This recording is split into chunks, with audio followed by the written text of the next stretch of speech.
You know, sometimes when you're looking for a single issue, you wind up buying a lot, and by a lot, I mean a big stack of freaking romance comics.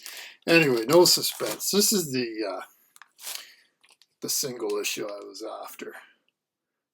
This is Time for Love 40. It's a lovely Demetrio cover, and if you don't know who Demetrio is, I'll pop a link in the comments. But yeah, so I've been searching for that one, not for too long, but I wound up just in my eBay search, get the notification. Okay, great. It's part of a lot.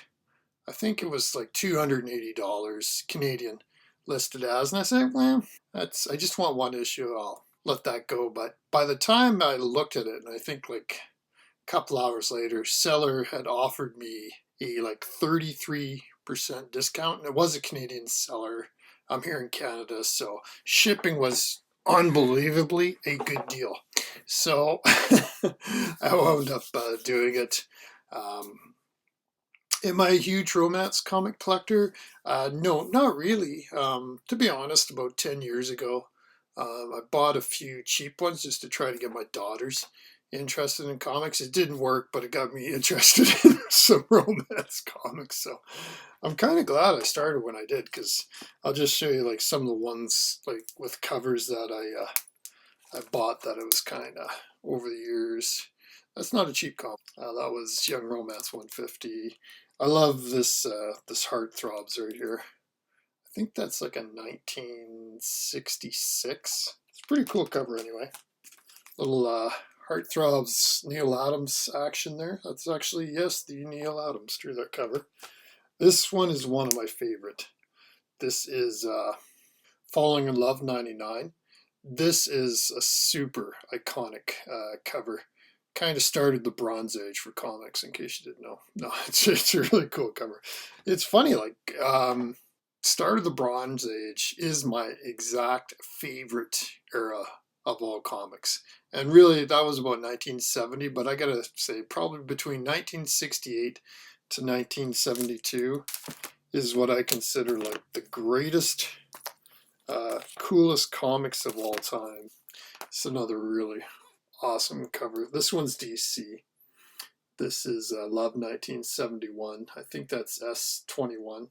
Let's list that, but I forget this artist, but this is the only cover, comic book cover, this artist has ever done. I love the psychedelic covers, but anyway, I'll show you what I got in this lot in case you're interested. Some of them are romance comics, are always in rough shape. This whole thing is Charlton, Time for Love, various issues. The cool thing about this one here, like this is Time for Love issue 5. Some of these early swimsuit covers can be pretty valuable. This is 7, but as you can see, it's actually missing a chip right there, which, yeah, it's a shame. It would have been a nice comic. Time for Love 8. This one's rough. Time for Love 9. Just in rough shape. I spent last evening bagging and boarding these things, so these are in Mylar.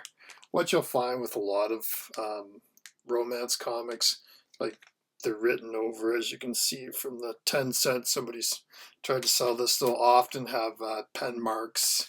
They'll be in crazy rough shape. But yeah, I kind of like this one because it's got like the hippie vibe to it, which is kind of cool. So that's Time for Love 13. You know, you're talking maybe a 3.0. The other thing about Charlton is they're notoriously bad for quantity or quality. Quantity they're well known for because they were just pump them out, but like the staple for this particular issue is actually like right there. It's like a good half-inch into the book at least. So still, it's a cool cover. So there's 16, and as I said, this is 18. But you can tell like somebody wrote all over this, and you know these are from the basically. I think that one's early 70s. So just basically imagine buying a newspaper and treating it as a collectible. It would have been the same thought process. Like, these are 15 cents and disposable at the time, right? So this one's kind of cool because the guy's in the wheelchair, so it's a nice one. Pretty common theme, the you know, Trouble in Paradise wedding one. I like this one. This one's Time for Love 32. I thought that was a cool cover. Yeah. This one, 33, would have been, if somebody hadn't have written like a price right there. Kind of, otherwise it's a pretty cool cover.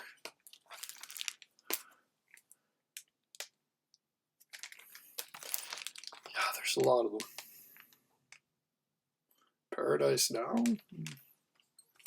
Again, people writing price tags on the covers as part of a yard sale or whatnot, right? So that one's a pretty simple cover. That's the other thing. I mean, Charlton was notorious also. They didn't pay a lot.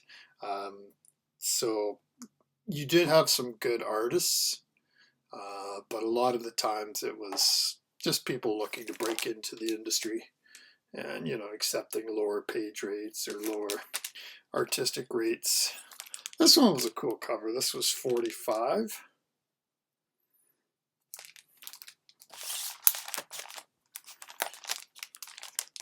And then this was actually the last issue of the run, was 47.